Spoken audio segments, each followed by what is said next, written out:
સદગુરુ મહારાજ કી જય। આજે ચીકુડીની વાડીમાં મેં બેઠા છીએ,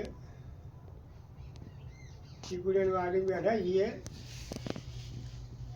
આજે ચીકુ આવ્યો છે, પણ આજે આ ભજને પણ હવે ચાલે છે, ભજને પણ કરીએ છીએ।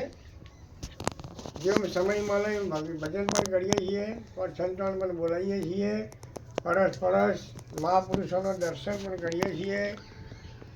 એ કે જો મહાપુરુષોનો આપણે ભજનનો સત્સંગનો લાભ લઈએ તો આપણને ઘણો ફાયદો થાય છે, ઘણો આપણે જાણવા પણ મળે છે।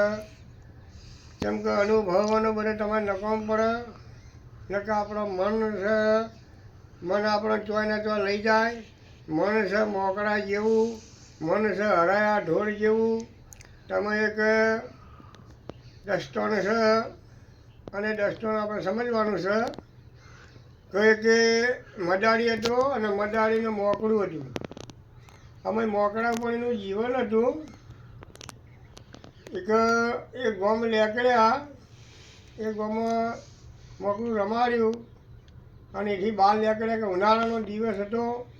એક લીમડાનો સોયલો હતો, એ લીમડાના સોયે જઈ અને આરામ કરવા માંડ્યા કે ઉપર પેલો મોકળો હતો, એક પેલા મોકળાના અંગૂઠે બાંધીને અને ભાઈ આરામ કરતા હતા।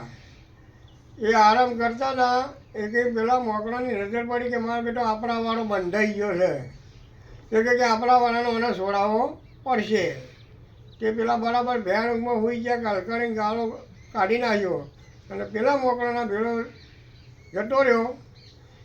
એટલા કરી પેલા મોકળાવાળા ભાઈ જાગી ગયો કે હો મારું મોકળું તો ગયું, ખોદવા માંડ્યો, પણ મેળે હાથમાં ના આવ્યું, અધર જોયું ત્યાં ઝાડ ઉપર મોકળો બેસી રહેલો કે હો અમે મારું મોકળું, મારો તો ધંધો ભાજી પડ્યો, અમે મારું મોકળું કેવું ઓળખવું।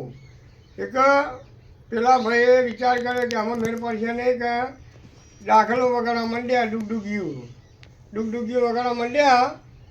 એક પેલો હલવા માંડ્યો, એક પેલા ભાઈ કે ભાઈ જપજો ને કે પાછું ગાળામાં આવી જાય, કે સારું રવાતું નહીં, હું નહીં હું ના કરું, રવાતું જ નહીં, કે ફળંગ નહીં સળંગ મારી અને પેલા ભાઈના થઈને ભાઈને ગાળો બેહાડી દીધો। એક આપણો મન છે મોકળા જેવો, મન તો આપણને ચોય ના ચોય લઈ જાય। કે મનના વિચારોમાં ના કરીએ, મનને પાછો પડીએ, અને મનને આપણે દોડવા ના દઈએ। બોલો સદગુરુ મહારાજ કી જય।